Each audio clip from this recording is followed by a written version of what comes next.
Aku tak pernah berpikir bahwa proyek pembangunan sebuah gedung di tengah kota besar bisa menyimpan kengerian yang sulit diungkapkan dengan kata-kata. Sebagai seorang supervisor proyek, aku sudah terbiasa bekerja hingga larut malam, memastikan setiap detail berjalan sesuai rencana. Namun, ada satu proyek yang hingga kini menghantui tidurku, proyek yang melibatkan sesuatu yang jauh dari akal sehat. Pembangunan gedung pencakar langit ini dimulai dengan lancar. Semua pekerja bersemangat, dan tenggat waktu pun berjalan dengan mulus. Namun, semuanya berubah ketika suatu malam, salah satu pekerja mendadak hilang. Namanya Pak Slamet, pria tua yang sudah bekerja sebagai kuli bangunan selama bertahun-tahun. Dia dikenal sebagai sosok yang rajin dan jarang mengeluh. Hari itu, setelah makan malam di kantin proyek, Pak Slamet tidak kembali ke lokasi kerja. Awalnya, kami mengira ia pulang lebih awal tanpa memberitahu siapapun. Namun, keesokan harinya, ia tak juga muncul. Rekan-rekan kerjanya mulai khawatir dan mencarinya di sekitar lokasi, tetapi tak ada tanda-tanda keberadaannya. Hingga akhirnya kami lapor ke pihak berwajib, namun pencarian berhari-hari tak membuahkan hasil. Malam itu, saat aku masih di kantor proyek, aku mendengar suara berisik dari area pembangunan. Aku turun untuk mengecek, berharap itu hanya suara alat berat yang masih beroperasi, meskipun seharusnya semua pekerjaan sudah dihentikan. Namun, yang kudapati bukan mesin, melainkan sesuatu yang lebih mengerikan. Di tengah konstruksi, kulihat bayangan seseorang berdiri di atas pilar setengah jadi. Bayangan itu tampak samar, seperti diselimuti kabut, tapi aku tahu itu bukan manusia. Jantungku berdegup kencang saat kulihat bayangan itu bergerak mendekatiku, dengan langkah perlahan namun pasti. Wajahnya tak terlihat jelas, namun auranya sangat gelap, membuat bulu kuduku merinding. Aku berlari kembali ke kantor proyek, namun langkahku terhenti ketika kudengar suara lirih, seperti bisikan dari arah belakang. Suara itu terdengar seperti memanggil namaku. Dengan tubuh gemetar, aku menoleh perlahan, dan yang kulihat membuatku nyaris pingsan. Di balik kegelapan, berdiri sosok Pak Slamet, namun wajahnya pucat dan matanya tampak kosong, seperti tak ada kehidupan di dalamnya. Ia hanya menatapku, tanpa suara, sebelum menghilang begitu saja di udara malam. Aku terpaku di tempat, bingung antara percaya atau tidak pada apa yang baru saja kulihat. Keesokan paginya, ketika aku mencoba memberitahukan hal ini pada rekan-rekan, mereka tampak ragu.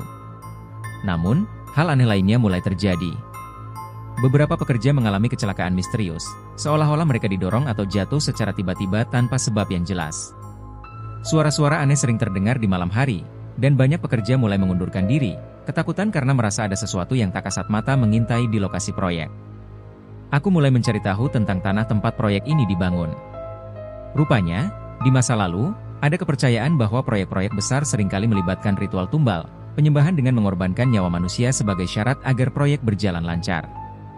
Saat menggali lebih dalam, kutemukan desas-desus bahwa Pak Slamet mungkin adalah korban tumbal. Sosoknya yang hilang secara misterius, dan penampakannya setelah itu, seolah menjadi pertanda bahwa ada hal besar yang disembunyikan di balik proyek ini. Seminggu setelah kejadian itu, proyek dihentikan sementara. Namun, hingga kini, setiap kali aku melintas di gedung yang sudah selesai dibangun itu, aku merasakan hawa yang sama, dingin dan menakutkan. Kadang-kadang, dalam bayangan gelap malam, aku bisa merasakan seseorang menatap dari kejauhan. Sosok itu tak lain adalah Pak Slamet, seakan menunggu pembalasan atau mungkin mencari jawaban atas nasibnya yang hilang begitu saja.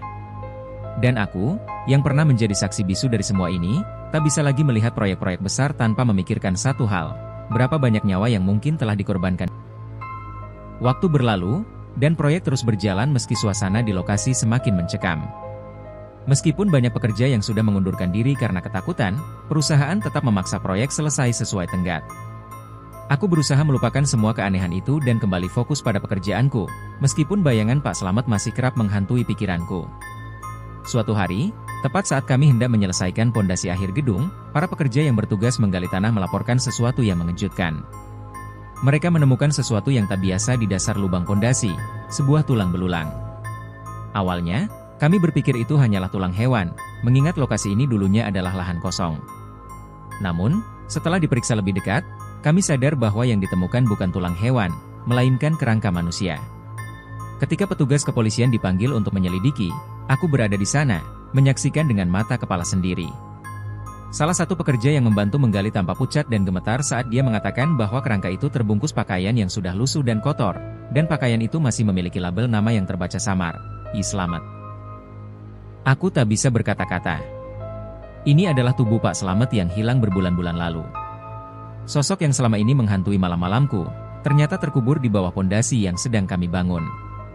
Lebih mengerikan lagi, berdasarkan posisi kerangka itu, tampak jelas bahwa Pak Slamet tidak sekadar jatuh ke dalam lubang. Posisinya menunjukkan bahwa ia mungkin dikubur hidup-hidup. Selama penyelidikan, polisi menyimpulkan bahwa Pak Slamet kemungkinan besar menjadi korban pembunuhan dan dijadikan tumbal untuk proyek ini. Mereka menemukan beberapa bukti yang mengarah pada praktik mistis yang dilakukan oleh pihak yang terlibat dalam pembangunan, mempercayai bahwa korban manusia diperlukan agar proyek besar seperti ini bisa berjalan lancar dan selesai tanpa hambatan. Kenyataan ini membuatku bergidik. Pikiranku kembali ke malam saat aku melihat sosok Pak Slamet di lokasi proyek. Apakah itu roh gelisahnya, mencoba memberitahuku kebenaran tentang nasib tragisnya? Apakah selama ini dia berusaha mencari keadilan, tapi terjebak di antara dunia manusia dan arwah? Proyek akhirnya dihentikan sementara, dan media lokal pun memberitakan kejadian mengerikan ini. Gedung yang seharusnya menjadi simbol kemajuan dan kemewahan kini diwarnai dengan kisah horor yang tak akan pernah terlupakan. Setiap kali aku melewati gedung itu, meski sudah selesai dibangun, hawa dingin selalu menyelimuti. Banyak yang mengatakan bahwa suara-suara aneh masih terdengar di malam hari, seolah-olah Pak Slamet belum sepenuhnya pergi, dan roh-roh lain yang mungkin telah menjadi korban proyek tersebut masih bergentayangan, mencari kedamaian. Hingga kini, aku masih sering terbangun di malam hari, teringat pada tatapan kosong Pak Slamet yang menghantui malam-malam terakhirnya. Dan aku tak bisa berhenti bertanya-tanya, berapa banyak gedung megah di kota ini yang dibangun di atas pengorbanan jiwa yang tak berdosa? Itu adalah kisah pengalamanku sebagai mandor proyek, yang sampai sekarang tidak bisa aku lupakan. Terima kasih sudah mau mendengarkan. Jangan lupa, apapun pengalaman pahit yang kamu alami, maka ceritakan agar tidak menjadi beban berkepanjangan. Sekian.